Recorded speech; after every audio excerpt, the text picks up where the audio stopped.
Assalomu alaykum. Ko'plab haydovchilarimiz tomonidan yo'l qoidalarini buzganlik to'g'risidagi jarimalarni oshganligi va uning miqdori to'g'risida savollar tushmoqda. Ularga qisqacha javob berishga harakat qilamiz. Birinchi savolga javob: xavfsizlik kamarini taqqanlik bo'yicha jarimalar oshdimi degan savol tushdi. Demak, Ma'muriy javobgarlik to'g'risidagi kodeksning 125-moddasi birinchi qismiga asosan haydovchilar xavfsizlik kamarini taqmasligi yoki motor transport vositasini boshqarayotgan motorchilarni taqmasligi bazaviy hisoblash miqdorining 0.5 baravar miqdorida, ya'ni 2dan 1 qismi miqdorida jarima solinishi belgilangan. Bu tartib hali o'zgargani yo'q.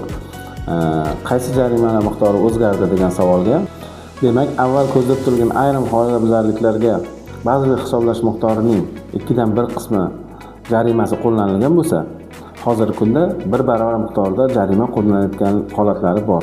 Bunga misol qilib, haydovchilarning transport vositalari piyodalar yo'laklarida yurgizishi, yo'l belgilari yoki yo'lning qatnov qismidagi chiziqlar bilan belgilab qo'yilgan talablarga rioya etmasligi, yuk avtomobillarida yo'lning chetki chap qatorida harakatlanishi, yo'nalishli transport vositalari to'xtaydigan bekatlardan yoki piyodalar o'tish joylaridan yurish, tashqi yorish asboblaridan foydalanish qoidalarini buzish, xuddi shuningdek yo'lovchiga yoki piyodalarga loyiha sachratishi bazaviy hisoblash miqdorining 1 baravari, ya'ni bugungi kunda 375 ming so'm jarima qo'llaniladigan bo'ldi.